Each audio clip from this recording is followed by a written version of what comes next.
Hi friends, எல்லோருக்கும் வணக்கம். இன்றைக்கி பார்த்தீங்கன்னா பிரிஞ்சி தான் செய்ய போகிறேன். அதுக்கு தேவையான காய்கறிகள் எல்லாமே நறுக்கி எடுத்து வைக்கிறேங்க. பீன்ஸு, கேரட்டு, உருளைக்கிழங்கு, தக்காளி, வெங்காயம் வீட்டில் இது தான் இருந்தது. காலையிலேருந்து நல்ல மழை பிடிச்சிக்கிச்சு. நேற்று தீபாவளி. இன்றைக்கி பார்த்திங்கன்னா காலையிலேருந்து சென்னையில் மழை வந்துகிட்டே தாங்க இருக்குது. செம்பரம் பக்கம் ஏரி தண்ணி வேறு இன்றைக்கி ஈவினிங் வேறு 4 o'clock திறந்து விட்றேன்னாங்க. எப்படின்னு தெரியலை. எங்களுக்கு பார்த்திங்கன்னா ரொம்ப திறந்து விட்டா தான் இந்த பக்கம்லாம் வரோங்க தண்ணி. வந்துன்னா ஒரு ஃபஸ்ட்டு ஃப்ளோர் வரைக்கும் வரோங்க, கிரவுண்ட் ஃப்ளோர் வரைக்கும் வரோங்க. அதுக்கப்புறம் குறைஞ்சிரும். இப்போ பார்த்திங்கன்னா மீன் மேக்கர் கூட்டம் கொஞ்சம் வைக்கலாம் அப்படின்ட்டு மீன் மேக்கருக்கு கொஞ்சம் வெந்நீர் கொதிக்க வச்சு அதில் அந்த மீன் மேக்கரெல்லாம் போட்டு ஓரமாக வைக்கிறேங்க. ஊறின பிறகு எடுத்து நம்ம கட் பண்ணி கொஞ்சோண்டு பிரிஞ்சுக்கும் ஆட் பண்ணிவிட்டு அதுக்கப்புறம் கொஞ்சம் பொரிக்கவும் எடுத்துக்கணும். இன்றைக்கி எல்லாருக்குமே லீவுங்கிறனால பசங்க லேட்டாக தான் எழும்புனாங்க. காலையில் தோசை ஊற்றி கொடுத்துட்டேன். தக்காளி சட்னி வச்சு அப்புறம் தேங்காய் சட்னி வச்சு தோசை ஊற்றி கொடுத்தாச்சு. இப்போ மதியத்துக்கு பார்த்திங்கன்னா பிரிஞ்சி தாங்க. அது குக்கரில் வச்சா சாப்பிட மாட்டாங்க, அதனால் இந்த டபராலே வைக்கிறேங்க. முதல்ல வெங்காயம் எல்லாம் போட்டு வதக்கிட்டு காய்கறியும் போட்டு வதக்கிட்டு அதுக்கப்புறம் தக்காளி, இஞ்சி பூண்டெல்லாம் போட்டு வதக்கிப்பேங்க.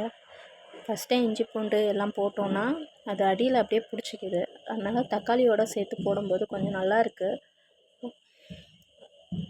அதுக்கப்புறம் பார்த்திங்கன்னா மசாலாத்தூள் எல்லாமே ஆட் பண்ணணும். அரிசி ஊற வச்சிருந்தேன். ஒரு 5 minutes தான் ஊற வைக்கணும், ரொம்பலாம் ஊற வைக்கிறது இல்லை. பிரியாணி அரிசி தான், அதனால் டக்குன்னு வெந்துடும். 3 அளவுக்கு அரிசிக்கு ஒரு 7 அளவுக்கு 7 கிளாஸ் இல்லைனா 8 கிளாஸ் தண்ணி ஊற்றிக்கலாங்க. இப்போ மசாலா எல்லாம் போட்டு நல்லா கிண்டி விட்டுக்கிறேங்க. கிண்டி விட்டுட்டு அதுக்கு தேவையான அளவு தண்ணி மட்டும் இப்போ ஒரு 7 கிளாஸ் இல்லை 8 கிளாஸ், நான் ஒரு 8 கிளாஸ் கிட்ட ஊற்றுனேன். அதுக்கப்புறம் நம்ம ஊற வச்சுருக்க அரிசி கழுவி எடுத்துட்டு நம்ம அரிசி கொதித்த பிறகு போடணுங்க. நல்லா கொதி வந்துட்டு இப்போ நான் அரிசி போட்டுக்கிறேன். போட்டுட்டு நல்லா கிண்டி விட்டு மூடி வச்சிடணுங்க. மூடி வச்சுட்டு அதுக்கப்புறம் ஒரு 10 minutes கழித்து பார்த்தோன்னா வெந்துடும், சீக்கிரம் வெந்துடும். கொஞ்சம் நான் அதில் வெயிட் வச்சு இது வச்சுருந்தேன்.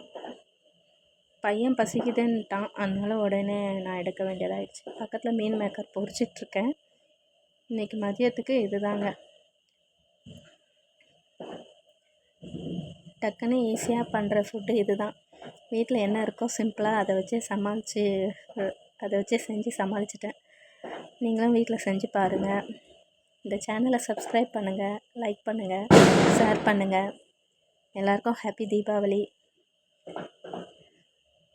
இனிமேல் மழை காலம்தான், அதனால் எல்லோரும் சேஃபாக இருங்க. சென்னையில் மழை பெஞ்சிக்கிட்டே தான் இருக்குது. எல்லாருமே சேஃபாக இருக்கணும். நாளைக்கு இனி காலேஜ் ஸ்கூல் எல்லாம் ஓப்பன் பண்ணுவாங்களா என்னங்கிறது ஒரு டவுட்டு தான். ஏன்னா விடாமல் மழை பெஞ்சிட்டே இருக்குது. செம்பரம்பாக்கம் ஏரி தண்ணியும் திறந்து விட்டுட்டாங்க. ரொம்ப சேஃபாக இருங்க. தேங்க்யூ.